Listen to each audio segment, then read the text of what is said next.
오늘의 역사 1884년 12월 4일 음력 10월 17일.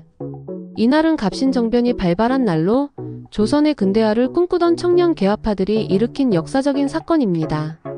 이들의 시도는 단 3일 만에 실패로 끝났지만 조선 근대사에 큰 영향을 미친 사건으로 평가됩니다. 1. 배경 이모군란과 청의 간섭. 이모군란 1882년 이후 청나라 군대가 조선에 주둔하며 조선 내정에 깊숙이 간섭했습니다. 고종과 민씨 척족은 청의 지원에 의존하며 권력을 유지. 이에 조선의 청년 지식인들 사이에서 청의 간섭을 타파하고 조선을 근대 국가로 개혁하려는 움직임이 일어났습니다. 개화파의 분열. 조선 지식인들은 개혁 방향을 두고 두 갈래로 나뉘었습니다. 1. 온건개화파 김윤식, 민영익 등. 청과 협력하며 점진적인 개혁을 추구. 2. 급진개화파 김옥균, 박영효, 서재필 등. 일본의 지원을 받아 빠르고 대담한 개혁을 주장. 2. 갑신정변의 주요 인물. 김옥균 33세 급진개화파의 핵심 리더. 일본 유학을 통해 근대화를 꿈꾼 인물. 홍영식 29세 우정국 총책임자로 개화파의 중요한 실무자. 박영효 23세 철종의 사위로 왕실과도 가까운 급진개화파 인물.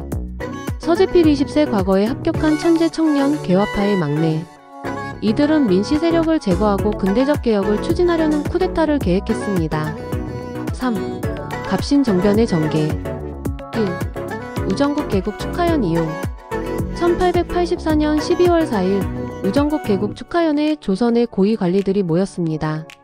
급진개화파는 이 기회를 이용해 민씨 세력 제거를 시도했습니다. 민영익이 공격을 받고 중상을 입으면서 쿠데타가 시작되었습니다. 2. 고종과 왕비를 경우궁으로 이동.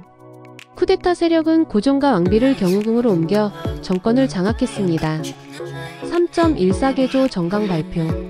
새 정부의 개혁 방향을 담은 14개조 정강을 발표하며 조선의 근대화를 시도했습니다. 청의 내정 간섭 철폐. 신분제 폐지 및 인민평등. 국가 재정의 일원화.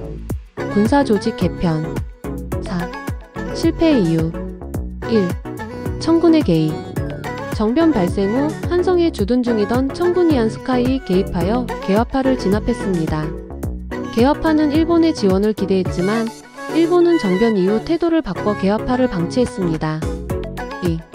일본의 배신. 일본은 정변 초기에는 지원하는 척했으나 청과의 충돌을 피하기 위해 곧 물러났습니다. 3. 대중의 지지 부족. 급진적인 개혁은 당시 조선 사회에서 이해받기 어려웠고 민중의 지지를 얻지 못했습니다. 5. 갑신정변의 결과와 영향. 1.31 천하의 종말. 갑신정변은 단 3일 만에 실패하며 주역들은 처형되거나 일본으로 망명했습니다. 김옥균, 박영효, 서재필 등은 일본으로 도피했고 이후 해외에서 개혁운동을 이어갔습니다. 2. 청의 영향력 강화. 갑신정변 이후 조선에서 청의 내정 간섭이 더욱 강화되었습니다. 조선은 속방에 가까운 상태로 전락했습니다. 3. 근대화의 밑거름. 비록 실패로 끝났지만 갑신정변은 조선이 근대개혁의 필요성을 자각하는 계기가 되었습니다. 훗날 갑오개혁 1894가 같은 개혁운동에 영향을 주었습니다. 6. 14개조 정강의 주요 내용. 갑신정변의 핵심은 조선을 근대적 국가로 탈바꿈하려는 것이었습니다. 14개조 정강에는 다음과 같은 내용이 포함되었습니다. 1. 청과의 종속관계 청산.